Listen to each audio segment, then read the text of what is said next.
Good evening to everyone, mga kaibigan at mga kapatid sa Panginoon.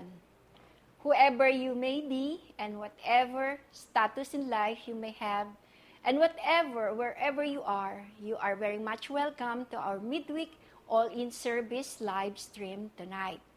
Tayo po marahil ay nagdaraan sa mga malalaking pagsubok at nitong nakaraan lamang ay nasalanta ang ating bayan ng mga bagyo at nasira ang ating kabuhayan. Subalit may pangako ang Panginoong Diyos sa atin sa kanyang mga salita. Hayaan niyo na aking basahin ang Salmo chapter 91 verses 1 to 14 to 16. Whoever dwells in the shelter of the Most High will rest in the shadow of the Almighty. I will say of the Lord, He is my refuge and my fortress, my God in whom I will trust. Because He loves me, says the Lord, I will rescue him. I will protect him, for he acknowledges my name. He will call on me, and I will answer him. I will be with him in trouble. I will deliver him and honor him. With long life, I will satisfy him and show him my salvation. Kaya nga't, mga kaibigan at kapatid, sa gabing ito ay ating ilaan ang panahon upang magpuri sa kanyang walang hanggang katapatan, pagmamahal at kaligtasan. Ngayong gabi ay magsusumpungan natin ang kapayapaan at kagalakan na nagmumula sa Panginoong Jesus. Pagpalain nawa ang bawat isa sa atin ng Panginoong Jesus, halina't purihin natin siya. Continue to worship Him. Nothing is impossible with the Lord, and we'll declare it today, church. Through you, I can do anything. I can do all things, 'cause it's you who gives me strength. Nothing is impossible. Through you, blind eyes are open. Strongholds are broken. I am living by faith. Nothing is impossible. Hallelujah. Come on.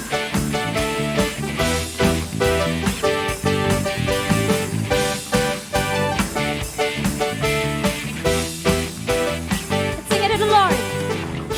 I'm not gonna live by what I see. I'm not gonna live by what I feel. Deep down I know that you're here with me.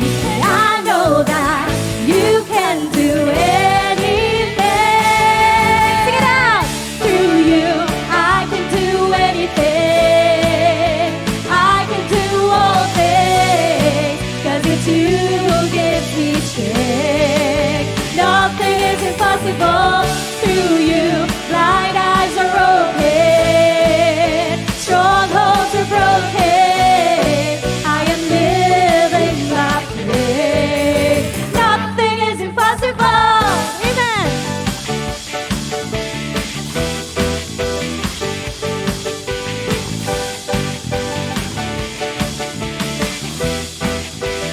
Sing it again.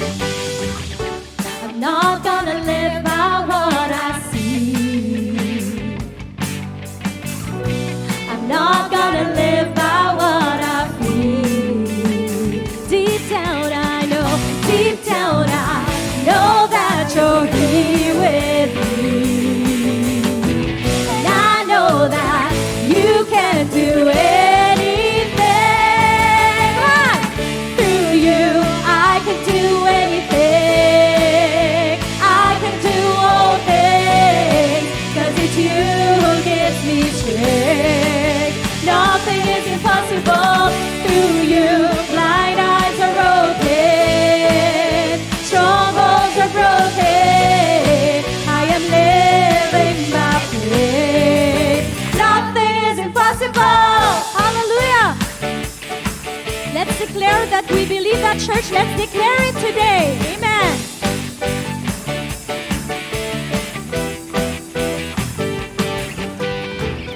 I believe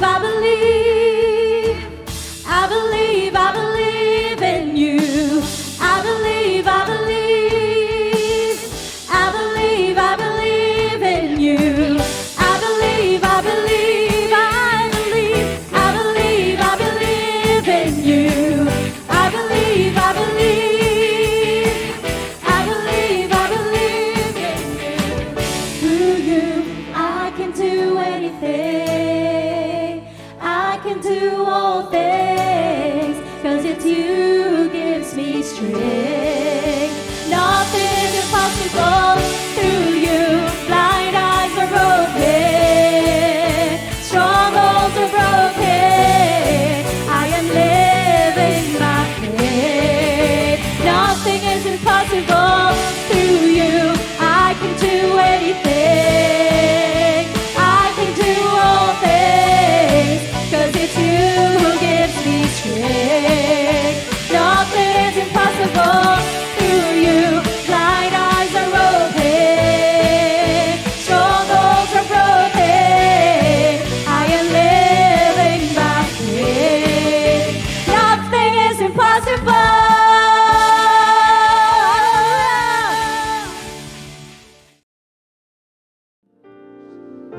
We stand in awe of your goodness, Lord. Hallelujah. You are beautiful beyond description, too marvelous for words, too wonderful for comprehension, like nothing ever seen or heard. Who can grasp your infinite wisdom? Who can fathom the depths of your love? You are beautiful beyond description, majesty enthroned above. And I stand in awe of you. I stand in awe. I stand in awe of you. Holy God, to whom all praise is due.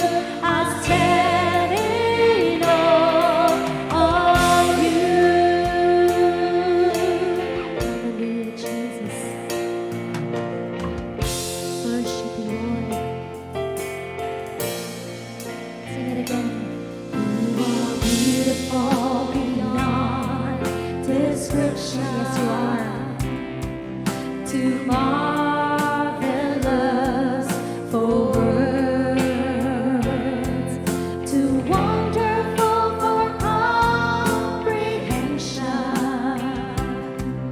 like nothing ever seen or heard.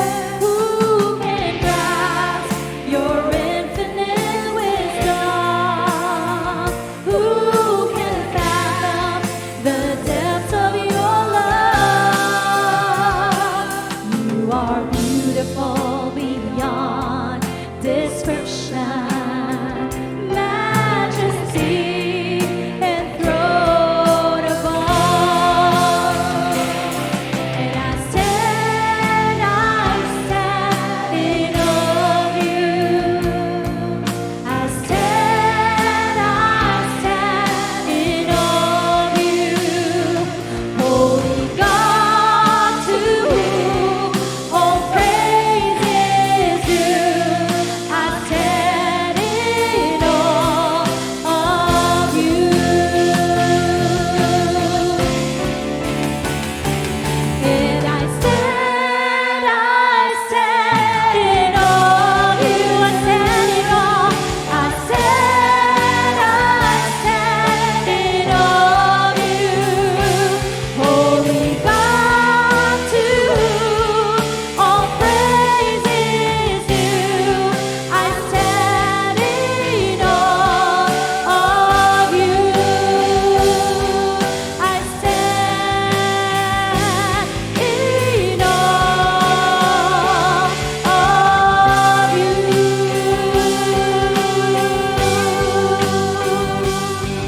I stand in awe.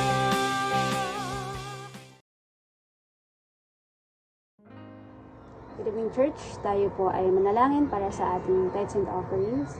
Heavenly Father, maraming salamat, Lord God, sa buong araw na ito, Panginoon, na iningatan niyo po kami at bless, Panginoon, Lord God. Thank you, Lord God, sa provisions mo, Panginoon, Lord God, sa guidance mo, Panginoon. And thank you, Lord God, for this opportunity, Lord God, that we're able to worship you, Panginoon, through our giving, Panginoon, Lord God. May this be used, Panginoon, Lord God, para sa expansion ng iyong kingdom, Panginoon. And for your glory, O God. May we bless, Panginoon, the works of our hands, our hearts, Panginoon. And may we also be faithful, not just sa pagbibigay, but also, Panginoon, Lord God, sa lahat ng aspeto ng aming buhay, Panginoon. May your glory be seen, Panginoon, sa aming buhay. May you be praised, Panginoon, sa lahat ng aming ginagawa. Maraming salamat, Lord God. We give you back all the honor and glory. In Jesus' name we pray. Amen. A blessed evening po, brothers and sisters. Welcome po sa ating midweek gathering. At syempre sa ating pong mga ngayon lamang po makakasama sa ating pong midweek gathering. Maraming po salamat at ako po ay nagagalak sa inyong pagdalo. Welcome to TLA Grace Christian Church. At syempre kayo pong lahat na nandito po ngayon kasama ko, pagpalain po kayo ng ating Panginoon. Kamusta po kayo? Sobrang init ng panahon, maski gabi napakainit. Para bang yung araw hindi lumulubog, parang nasa bubungan lang ng bahay. Pero alam niyo po, pinagpala pa rin po tayo dahil ang sobrang init na yan ay kasing init ng pag-celebrate po natin ng ating 10th year church anniversary. Yes po, ngayong month of May ay ang ating 10th anniversary ng TLA Grace Christian Church. At napakarami po nating dapat i-celebrate, magpasalamat at marami po tayong gagawin sa ating pong church. Kaya po wag po tayong mawawala sa lahat po ng activities ng ating iglesia. Kaya ngayong month of May, sa ating midweek, break po muna tayo sa mga ibang series. At ang topic po natin at sa susunod na mga midweek ay wala tayong ibang pag-uusapan kundi yung kabutihan, yung goodness ng ating pong Panginoon sa ating pong mga buhay at sa 10 years ng ating pong church. Kaya sama-sama po nating namnamin at i-celebrate ang God's goodness sa ating pong mga buhay. At speaking of day off, sabi ko kanina, break muna tayo. Ang topic po natin tonight, day off, break muna, pahinga. Yan po yung mahalaga kasi meron po tayong pahinga kahit na paano, di ba? Yan po yung mensahe po natin ngayong gabi. Ang title po ng ating message, Take the Day Off, The Importance of Sabbath Rest. Rest as in pahinga, Hindi yung rest in peace. So, ang ating pong text ay matatagpuan po sa Exodus chapter 16, verses 23 to 30. Sabi dito, Then he said to them, This is what the Lord has said. Tomorrow is a Sabbath rest, a holy Sabbath to the Lord. Bake what you bake today, and boil what you will boil. And lay out for yourself all the remains to keep until morning. So they laid it up till morning, as Moses commanded, and it did not stink, nor were there any worms in it. Then Moses said, Eat that today, for today is a Sabbath to the Lord. Today you will not find in it in the field. 6 days you shall gather it, but on the 7th day, Sabbath, there will be none. Now it happened that some of the people went out on the 7th day to gather, but they found none. And the Lord said to Moses, How long do you refuse to keep my commandments and my laws? See, for the Lord has given you the Sabbath, therefore He gives you on the 6th day bread for 2 days. Let every man remain in this place, no man go out of this place in 7th day. And verse 30, So the people rested in the 7th day. Tayo po muna yung manalangin. Lord, maraming salamat sa iyong salita na siya naming pagbubulay-bulayan, pag-aaralan sa gabing ito, Panginoon. Salamat, Lord, sa iyong kabutihan, sa iyong pag-iingat sa bawat isa po sa amin. Salamat sa iyong banal na Santong Espiritu. Ang aming dalangin, Panginoon, ikaw ang siyang manguna sa amin. Ikaw magturo, magpaalala, mag-encourage, magbigay ng wisdom, magbigay ng pag-asa, ng kapayapaan, ng joy sa aming mga puso sa gabing ito. Ikaw nawa ang magbukas ng aming mga spiritual na mga mata, puso at isipan, ng lubos na maintindihan at maunawaan yung nais mong ipabatid sa pamamagitan ng iyong salita na aming pag-aaralan. Mangusap ka ngayong gabi, Panginoon, sabat sa po sa amin at naway mabigyan ka namin ng kapurihan at ng kaluwalhatian na tangi sa iyo lamang po nararapat sa tanging pangalan ng anak, sa pangalan ni Jesus. Amen. Now, mag-umpisa po tayo sa pong kwento sa isa pong libro ng isang magaling na pastor na Hindi ko na po babanggitin yung pangalan. Sa kanyang libro, may binanggit po doon sa chapter 2 na may isang report na sinubmit ng government ng Japan tungkol sa isang taong tago na lang natin sa pangalang Mr. A to protect his identity. O Mr. A, o tawagin na lang natin siyang Mr. Asakapa. So si Mr. Asakapa ay nagtatrabaho sa isang Japanese snack food processing company na kung saan pumapasok siya ng 16 hours a day, 7 days a week. Kumbaga kung sa atin, pumapasok po siya ng 8 a.m. ng umaga hanggang 12 midnight. Then nakakauwi siya ng 1 a.m. na madaling araw. Then gising siya uli ng kinaumagahan ng alas 5 ng madaling araw para pumasok uli ng alas 8 ng umaga. Everyday po yan, walang tigil, walang patlang. Imagine mo, nagtatrabaho po siya ng 16 hours a day, Lunes hanggang Linggo, hindi po siya uma-absent, hindi po siya nagli-leave. Ginagawa po niya yan, week after week, year after year. Hanggang sa isang araw po, natagpuan po si Mr. Asakapa, patay sa kanyang workstation, inatake po siya sa puso. Alam niyo po kung ilang taon lang siya, 34 years old. So sa Japan, yung ang tawag nila sa ganitong uri ng pagkamatay ay karoshi. Sa mga Chinese naman, sino po dito yung Chinese? Si Brother Jun, no? Brother Jun Si, Jun Kunanan. So sa mga Chinese nakamag-anak ni Brother Jun Si, ang tawag nila dito sa ganitong pagkamatay ay Walao Shi. Tama po ba yung pronunciation ko, Brother Jun Si? At sa South Korea naman, ang tawag nila dito sa ganitong uri ng pagkamatay ay Gwarosa. Gwarosa. So sa Japanese, Karoshi, sa Chinese, Gwalaoshi, at sa South Korea, Gwarosa. So sorry po sa pronunciation pag mali, Tagalog po kasi ako. So yung tatlong term po niya na ginamit ng Japan, China, at South Korea, these words describe the act of literally working yourself to death. Nagtatrabaho ka ng walang pahinga. So sa atin, ang tawag nila dyan ay yayamanin. Pag wala kang pahinga, daming kita, no? Yayamanin. O kaya kuratsa, yung babaeng walang pahinga. Yan po yung itinawag ng mga bansang ito, yung ng South Korea, China at Japan, sa mga taong dropping dead in their jobs as a result of working insane hours under intense pressure with a little no rest. Ulitin ko po, working insane hours under intense pressure with little no rest. Di pa minsan yan po yung buhay ng marami po sa ating mga kababayang OFW.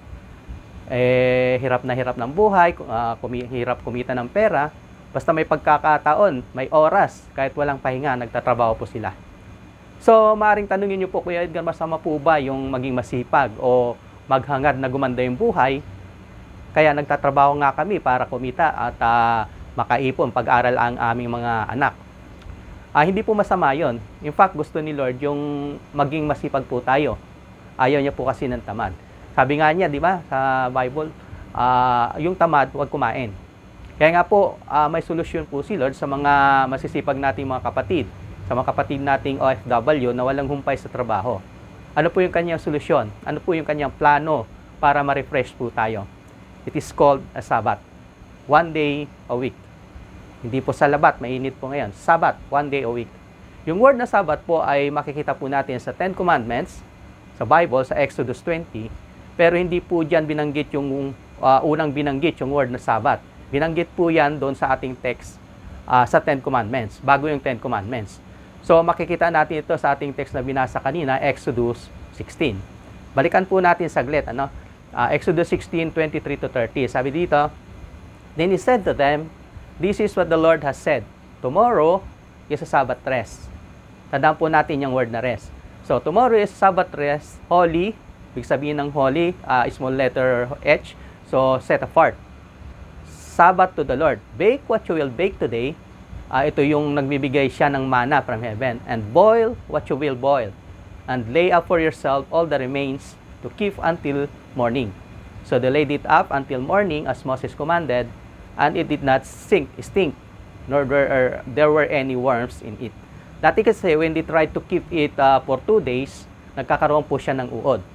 Then Moses said, "Eat that today, for today is a Sabbath to the Lord. Today you will not find in the field." So sabi ni Lord sa kanila, on Sabbath, hindi ako magpo-provide sa inyo. Magpo-provide ako bago yung Sabbath. Ibig sabihin, kapag nagtrabaho ka ng Sabbath, walang provision. So kailangan mo magpahinga. He only provided for you to only work for 6 days. So sabi niya, 6 days you shall gather eat, but on the 7th day, Sabbath, there will be none. Now it happened that some of the people went out on the 7th day to gather, but they found none. So parang tigas ng ulo, no? Sabi na nga walang magpo-provide kapag nag-ano ka ng 7th day.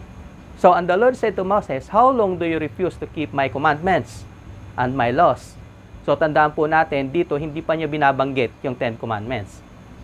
Then see, for the Lord has given you the Sabbath. So in other words, Sabbath is a gift from God. So therefore, He gives you on the 6 days before 6-day bread for 2 days. Let every man, sabi niya, let every man, every person, every mankind, every human, kung tao ka, kasama ka dito. So let every man remain in this place, let no man go out of his place on the 7th day. Then sa verse 30, so the people rested on the 7th day. Now, sa pong simpleng katanungan, why did God do this? Bakit niya po ginawa ito? Bakit niya ginawa itong Sabat? Bakit niya inuutos? Maring sabihin niyo kay Edgar, obvious naman, di ba? Ayaw niya magtrabaho ka o gumawa ka ng Sabat, ayaw niyang kailangan magpahinga ka. So, parang ayaw niya mag-enjoy ka at magpakasaya, di ba? Yun po ba yung dahilan? Well, hindi po. Yun po yung kabaliktaran. Ginawa po niya yung Sabat para humaba po ang ating mga buhay, para maging malakas at masaya po tayo. Because God wanted us to enjoy our life on this earth. Gusto niya pong mag-enjoy po tayo. So ang tanong, kailangan ba nating sundin at i-observe ang Sabat? Siyempre naman, di ba? So bakit natin kailangan i-observe yung Sabat? Point number 1, it is a commandment. It is a commandment. Utos po ito ng Diyos sa atin at kasama po ito sa top 10 commandments. Yung tinatawag natin 10 commandments. At alam niyo po ba, ito yung pinakamahaba sa lahat ng 10 commandments. Bakit kaya mahaba? Kasi alam niya po, we would argue with Him. Mag-argue tayo sa Kanya, di ba? Alam ni Lord, maraming babaliwalain ito, hindi susundin. So basahin nga po natin yung 4th commandments na siyang pinakamahaba sa 10 commandments. Sabi niya dito, Exodus 20 verse 8 to 10. Sabi niya, remember the Sabbath day to keep it holy. Holy, again, it means set apart. Then verse 9, 6 days you shall labor and do all your work. Ibig sabihin, lahat ng trabaho gawin mo na. Do your emails, your files, your bills, sa BIR, sa SS, sa mga nagtatrabaho. Then sabi niya sa verse 10, but the 7th day is the Sabbath of the Lord your God. In it you shall do no work. So ibig sabihin, wala kang gagawing trabaho, turn off your cellphone, walang tawag, walang tatawagan, walang gagawin, walang trabaho. Sino po yung walang trabaho? Sabi niya dito, you, nor son, your daughter, nor your male servant, nor your female servant, nor your cattle, nor your stranger who is within your gates. Yung nasa loob ng bahay mo. Kahit na pala yung mga kalabaw, baka, huwag mong pagtrabahuhin. At yan po ay isang commandment. Utos po yan. At ang utos na yan, parehas lang po yan doon sa 10 utos. Huwag kang papatay, huwag kang magnanakaw, huwag kang mangangalunya, o maging yung honor God first. Same lahat po yung bigat niyan. Yung 10 utos na yan. Kagaya ng remember the Sabbath day. So, bakit kaya pinahalagahan ni Lord at blessed tong Sabbath day? Alam niyo po, kasi siya po mismo ang unang gumawa nito. Siya yung halimbawa natin. Tingnan natin yung verse 11 ng Exodus 20. Ano pong sabi? For in the 6 days, the Lord made the heavens and the earth, the sea and all that is in them, and rested the 7th day. Therefore, the Lord blessed the day and hallowed it. It means set apart. Yung hallowed tsaka yung holy, set apart. Parehas po yan ang ibig sabihin. Now, kung iisipin po natin, bakit kaya hindi ginawang 10 araw yung pagtatrabaho, di ba? 10 days work week. O kaya namang 4 na araw lang sa loob ng isang linggo. Bakit 7 days? Because God invented the 7-day work week and one of those days to rest para po tayo ay magpahinga. Si Lord po ang nag-umpisa po niyan. Siya yung halimbawa po natin at siya po yung nag-utos sa atin na gawin yan. Kaya po isinama niya po ito sa 10 commandments. Kaya lang marami po sa atin, di ba? Parang binabaliwala po natin ito. Ito yung commandment na madalas pong ma-violate. Na para bang okay lang sundin yung 9 na commandments, pero dito kahit hindi, di ba? Di po ba mas ilag po tayong huwag kang papatay kaysa yung i-observe yung Sabat? Di ba? Mas hindi natin gagawing mga lunya, magnakaw, magsinungaling, kesa yung observe the Sabbath rest. Para bang hindi ko magagawang pumatay ng tao, pero observe the Sabbath rest, okay lang yun. Hirap ng buhay, ano? So, kailangan magtrabaho kasi magugutom ka. Di po ba madalas ganun po tayo? Parang guilty po tayo doon. Pero friends, kasama po ito sa 10 Commandments. And we do not keep the commandments to be saved, but we keep the commandments to be blessed. Yes po, because there's a blessing when you keep the commandments. At meron din pong consequences when you don't. Nag-agree po ba tayo doon? Halimbawa, if you commit adultery, there are consequences. If you lie, there is consequences. If you kill someone, there is consequences. So, if you don't keep the Sabbath, syempre meron din pong consequences. Because parehas lang po yan sa 10 Commandments. Halimbawa po, kayo po ba, anong araw yung Sabbath rest po nyo? Yung pahinga po nyo? Yung iba, Sabado, pero karamihan po Sunday, di ba? Nag-church tayo. Now, kung sasabihin ko po sa inyo, bro, sis, huwag kang mag-Sabbath day. Huwag kang magpahinga. Huwag kang mag-church. Sideline na lang tayo. Mag-overtime tayo. Ano pong sa inyo doon? By the way, wala pong sinasabi sa Bible na mag-church ka sa Sabbath day mo. Mabuti po yung mag-church ka dahil para sama-sama tayo sa church sa Sunday.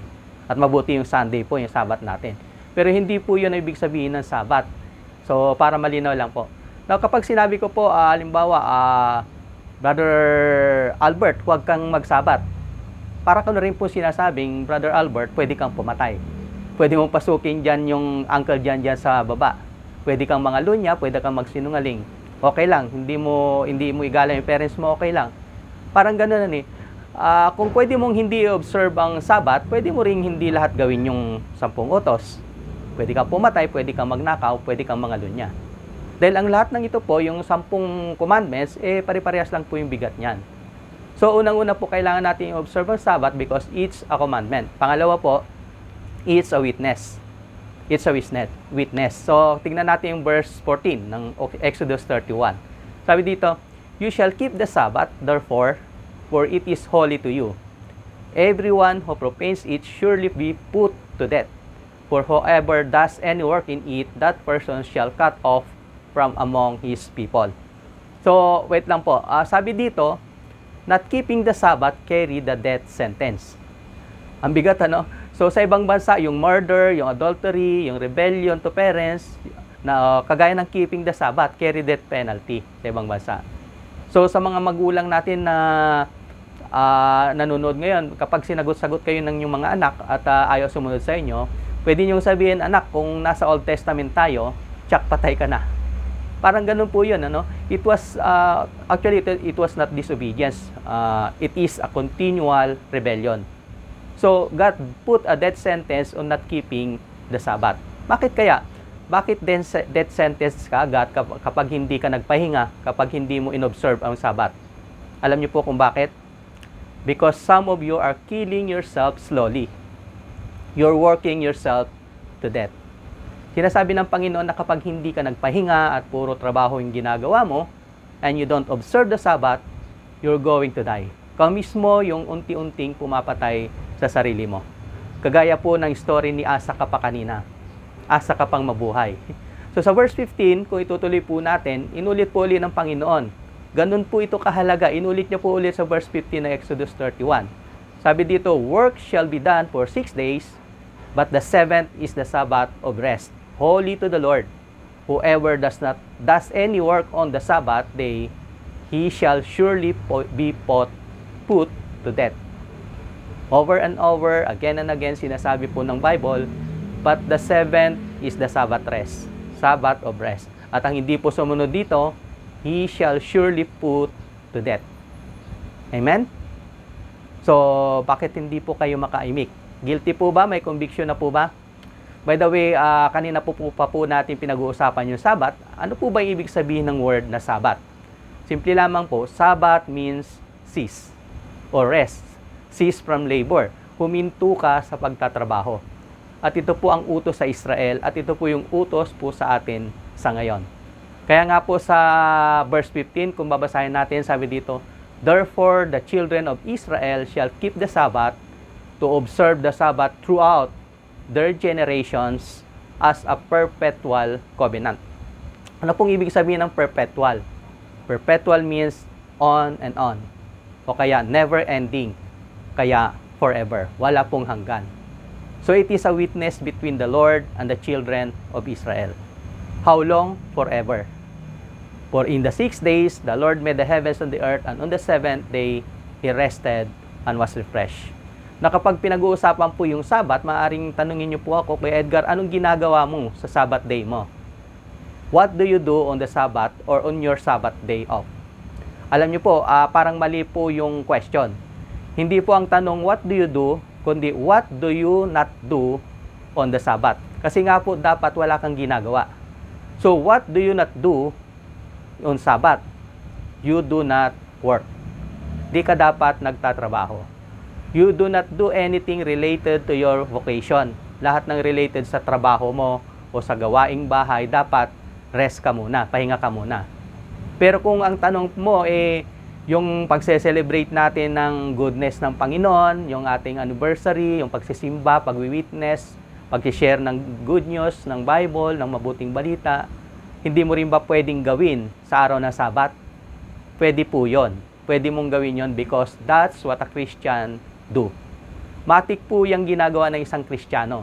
Pero anything related to vocation, yung sa trabaho mo, dapat take a rest. 1 day a week, kahit anong trabaho mo, kahit anong profession mo, pahinga muna. So, do something that refreshes you. Yung makapag-refresh sa'yo, do something what a Christian does. Alam niyo po kung ano ang magandang gawin dyan? Magsimba ka.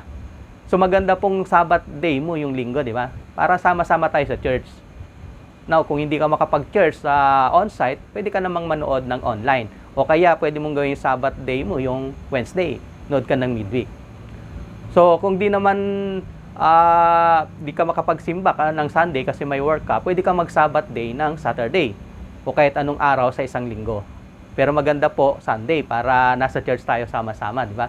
So, maraming pong mga full-time pastors na kilala ko, yung pahinga nila Monday. Kasi pag Sunday, nagpe-preach sila, tapos may mga iba pa silang ginagawa sa araw na yon. So, hindi sila makapagpahinga. So, Monday yung ginagawa nilang Sabbath day. So, ang mahalaga po kasi dito ay yung makapagpahinga ka, mag-Sabbath day ka. So, bakit natin dapat observe yung Sabbath? Una, it's a commandment. Pangalawa, it's a witness. Pangatlo po, it's serious. Seryosong usapin po ito. Gaano po kaseryoso? So, ano po bang consequences or penalty for violating the Sabbath? Tingnan natin ang Book of Numbers. Numbers 15, verse 32 to 36. Sabi dito, now, while the children of Israel were in the wilderness, they found a man gathering sticks on the Sabbath day. So, pansinin po natin gathering sticks. Namumulot lang po siya ng kahoy, nangangahoy lang siya yung taong to ng araw ng Sabbath. Anong ginawa po sa kanya? Sabi dito, and those who found him gathering sticks brought him to Moses and Aaron and to all the congregation. Anong ginawa nila? They put him under guard because it had not been explained what should be done to him. Then the Lord said to Moses, take note po, si Lord po yung nagsabi nito Anong sabi ni Lord? The man must surely be put to death. All the congregation shall stone him with stones outside the camp. So as the Lord commanded Moses, all the congregation brought him outside the camp at pinagbabato po siya hanggang sa mamatay. Yan po yung penalty for violating the Sabbath noon. Death penalty. Now, Kuya Edgar, Old Testament naman yan. Iba na ngayon, di ba? Well, tama po yun. As Old Testament po yun. Iba na ngayon. Pero naalala nyo po ba yung sinasabi ng 1 Corinthians? Then, di ba sabi doon, everything that happened in the Old Testament happened as an example for us and it is written as instruction.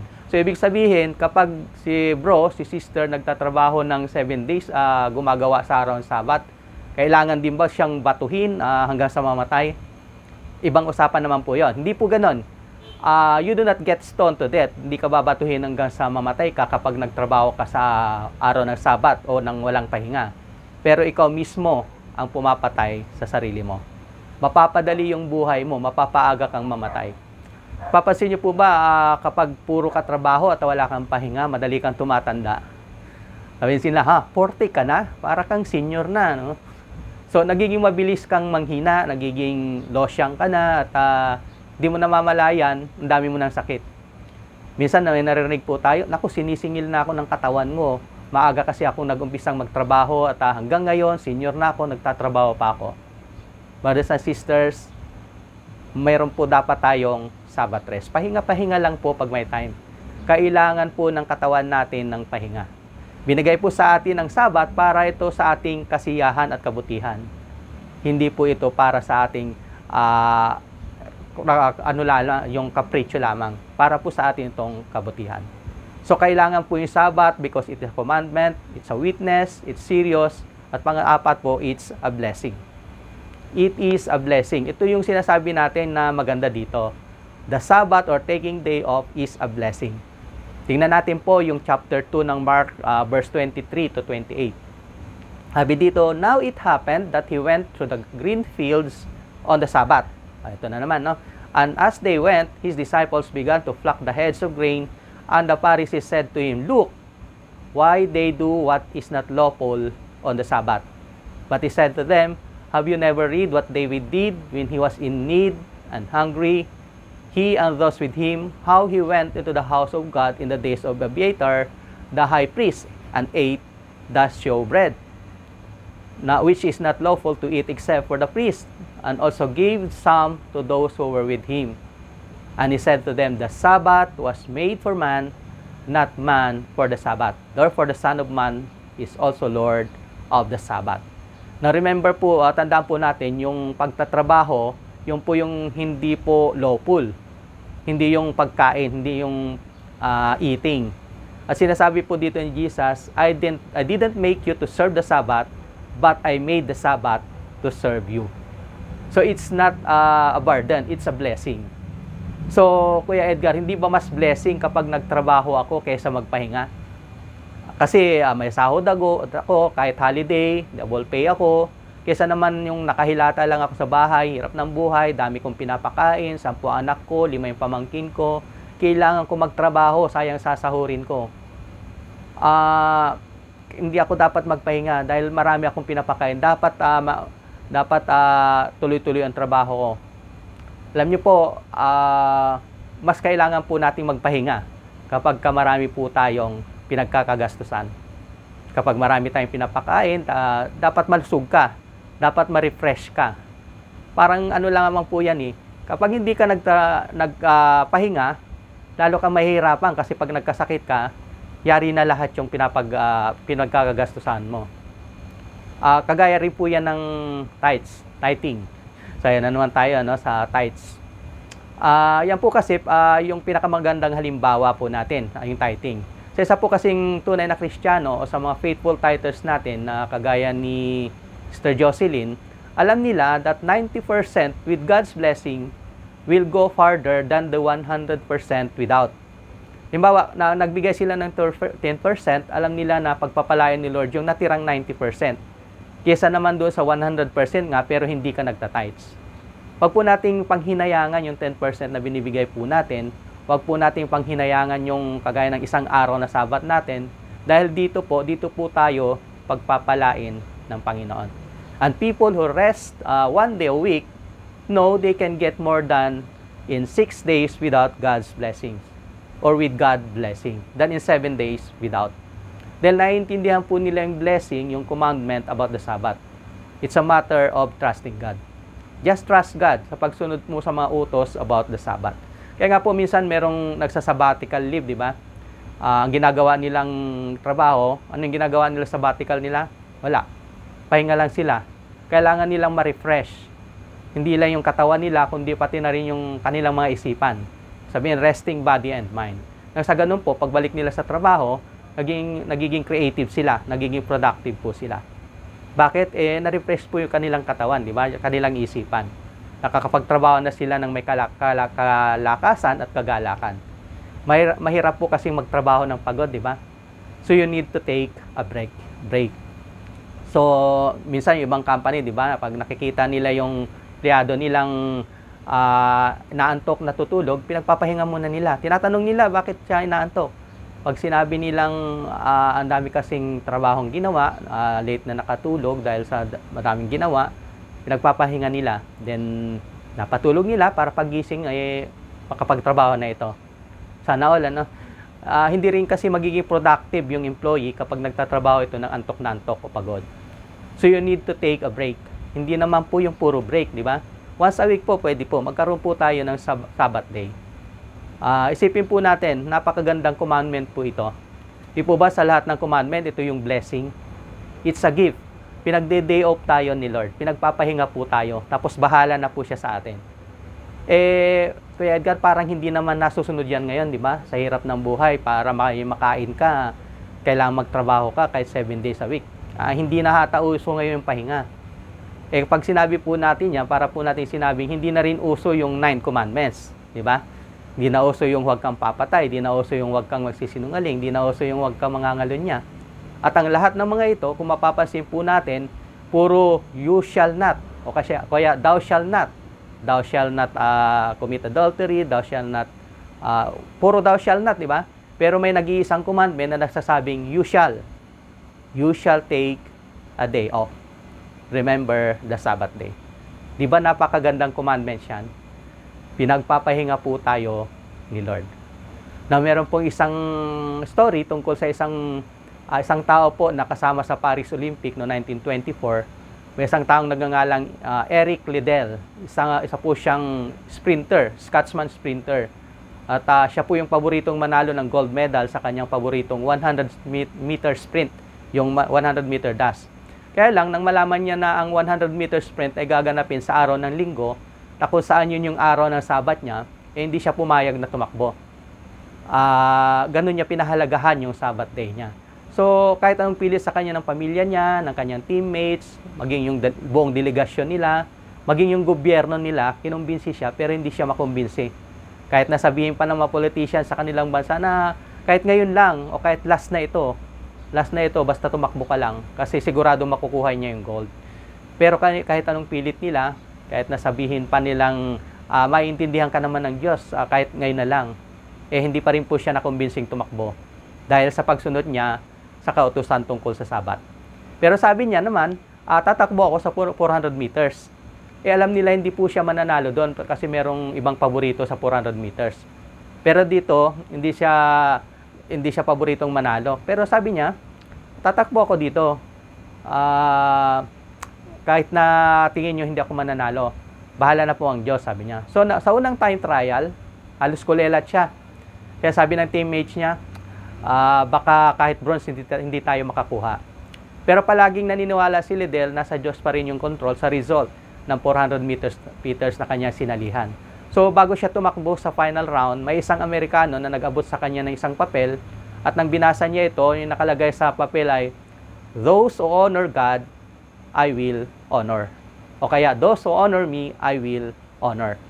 Pagkabasa niya nito, biglang tumunog yung gunshot, hudyat ng pagtakbo na, umpisa ng pagtakbo, at sa isang iglap, parang namanghapol yun lahat dahil sa sobrang bilis ng pagtakbo ni Liddell, na tila ba sinasapian. At dumating siya sa finish line na mag-isa at napakalayo ng kalaban. Dahilan upang mag-gold sila ng kanyang team at ma-break niya yung record ng 400 meter run. Eric Liddell firmly believed in obeying God no matter the cost. And that means following every one of His 10 commandments, including the 4th, remember the Sabbath day. Para sa kanya kasi, the Sabbath commandment was no less important. Parehas lang po siya kesa doon sa nagsasabing, do not murder, do not commit adultery, at sa mga iba pang commandments. At ito po ay hindi recommendation ni Moses, bagkos ito po ay isang law, batas, utos ng Diyos na pinakamakapangyarihan sa lahat. Tayo po, pwede rin po nating tularan si Eric Liddell sa ating pong pagsunod ng Sabat. Amen? Now, sa ating pong application, brothers and sisters, I just want to encourage you, rest. Pahinga-pahinga lang po pag may time. Take a day off. Remember the Sabbath day. God can do more in 6 days than you can in 7 days. God created the heavens and the earth, and He created a 7-day week with one rest day. He commanded us, He told us it was to be a blessing for us, not a burden. And He did it because He loves us. And He is able to provide for us. Yun po yung kanyang provision, yung kanyang mana. So whatever your work is, whatever you do for a living, He is able to provide on the 70, even without you having to go out and gather it or work for it on that day. So I want to encourage you, receive His gift from God and this take a day off. Because it's a commandment, it's witness, it's serious, and it is a blessing. As we conclude, remember the following: God's commandments are not to burden us, but to bless us. We are to rest from our labors and keep the Sabbath day holy. God's principle of rest is good for us. So this time, mananalangin po tayo, pagpe-pray po natin ang ating bayan, ang ating po iglesia, at ang bawat isa po sa ating mga pamilya. Sabayan niyo po ako sa panalangin. Let's pray. Dakilang Diyos, napakabuti mo. Maraming salamat, Panginoong Hesus. Salamat sa iyong kagandahang loob, sa iyong kabutihan, sa iyong pagtugon sa lahat ng dinulog namin at idudulog pa sa panalangin sa araw na ito. Lord, ikaw nawa ang siyang magbigay sa amin ng kalakasan, ng kagalingan. Ikaw magbigay sa amin, Panginoon, ng wisdom, ng knowledge, Panginoon, ng protection sa bawat araw, Panginoon. At maraming salamat, Ama, sa patuloy mo pagbibigay sa amin ng kagalingan. Salamat, Panginoon, tinatanggap namin ang himala mo na igagawad sa aming karamdaman. Kiniklaim namin ang kalayaan namin sa anumang uri ng karamdaman. Dahil ikaw ang Diyos, ang dakilang manggagamot. Salamat, Panginoon, sa iyong healing, sa iyong strength, sa pag-asa, na ikaw ang siyang makapagbibigay, Panginoon, sa bawat sapo sa amin. Dakilang Diyos, pagpalain niyo po ang bawat isa, bawat pamilyang nakasama namin sa gabing ito. Ipadawan niyo po sa kanila ang iyong grasya. Supply mo ang kanilang mga pangangailangan, Panginoon, ang naayon sa iyong banal na kalooban. At bigyan niyo po sila, Panginoon, ng protection sa anumang oras at pagkakataon sa lahat ng kanilang gagawin. Pagpalain rin po, Panginoon, ang aming iglesia, ang iglesia, ang The Lord's Assembly, Grace Christian Church. Patubayan mo ang lahat ng aming mga leaders, aming mga pastors, Panginoon. Bigyan mo kami ng pagkakaisa, Panginoon, ng unity. Bigyan mo kami ng wisdom, ng knowledge, Panginoon, ng discernment, at protection sa anumang banta ng kaaway. Hayaan mo kami at ang buong kongregasyon ay magkaisa para maisakatuparan namin ang layunin mo sa iyong iglesia. Hayaan mong mag-focus kami sa iyo lamang, Panginoon. Mag-focus kami sa ministeryo pinagkatiwala mo, Panginoon, sa amin. At maraming salamat, Panginoon, sa pag-iingat mo, sa iyong katapatan at kasapatan sa aming pong mga buhay. Nakatitiyak kami na hindi kami magkukulang kahit dahil ikaw ang Diyos na siyang tapat at sapat sa aming buhay. Pagpalain niyo rin po, Panginoon, ang aming bansa. Ikaw ang Diyos ang siyang nakakababatid ng kalagayan ng aming bansa. Patuloy niyong bigyan ng karunungan ang aming Pangulo, Panginoon. Pagkalooban po siya ng magandang kalusugan. At buksan niyo po ang kanyang puso, Panginoon, at hayaang tumawag sa iyo, sumangguni sa iyo, sa anumang desisyon na kanyang gagawin. Pagpalain niyo rin po ang kanyang gabinete. Ikaw siyang manguna sa kanila. Ikaw siyang magbigay sa kanila ng kaalaman, ng pagkakaisa, ng pag-ibig, Panginoon, sa kanilang sinumpaang tungkulin, dedikasyon, Panginoon, sa bayang kanilang pinaglilingkuran. At tulungan niyo rin po sila, Panginoon, maging maingat, Panginoon, sa lahat ng kanilang desisyon na gagawin. Tulungan niyo rin po, Panginoon, ang lahat ng sangay ng aming pamahalaan, aming mga kapulisan, kasundaluhan, Panginoon, lahat ng nagtatanggol sa aming bansang Pilipinas. Bigyan niyo po sila, Panginoon, ng tapang, ng lakas ng loob at ng karunungan, Panginoon, upang maging matatag sa anumang banta ng hamon, banta at hamon ng kanilang panunungkulan. Maging matapat nawa sila sa tungkuling kanilang sinumpaan, Panginoon, sa kanilang trabaho, Panginoon, at higit sa lahat, Panginoon, bigyan niyo po sila, Panginoon, ng protection, Panginoon, sa bawat araw. Lord, maraming pong salamat at kami po ay nananampalataya sa iyong kapangyarihan na ikaw ang siyang tutugon, ikaw ang siyang bibigay sa amin, Panginoon, ng kalutasan sa anumang suliranin ng aming bansa, Panginoon. Higit sa lahat, Lord, patawarin niyo po kami sa lahat ng mga nagagawa naming hindi kalugod-lugod sa iyo. Patawarin mo po kami at pagpalain ang aming iglesia. Ilayo niyo po sa anumang banta ng kaaway. Patawarin at pagpalain niyo po ang aming bayan. Ikaw siyang humawak nito, Panginoon. mag-restore, Panginoon, ng aming economy at patuloy na umunlad, Panginoon, ito sa pagharap ng hamon, Panginoon. Pagharap namin sa mga napipintong kaganapan po sa aming bayan, sa kasalukuyang tag-init, maging sa susunod, Panginoon, na tag-ulan. Maraming salamat, Panginoon. Purihin ka, luwalhatiin ang iyong banal na pangalan. Pasalamatan ka sa iyong kabutihan at kagandahan loob, Panginoon. Maraming salamat, Panginoon. Ito po ang aming samo at dalangin, punong-puno ng pasasalamat sa tanging pangalan ng iyong anak, sa pangalan ni Jesus. Amen. Amen. Maraming salamat po sa inyong lahat. Purihin ang Panginoon sa katugunan sa ating mga idinulog sa Kanya sa gabing ito. At sa ating pong benediction, the grace of the Lord Jesus Christ and the love of God and the fellowship of the Holy Spirit be with you all. Amen. God bless po mga kapatid. Thank you for joining us tonight. See you again next week. Good evening po. God bless you all. He is Lord, He is Lord, sings my soul. He is Lord, and He lives. Yes, He lives. I'm alive 'cause Jesus lives.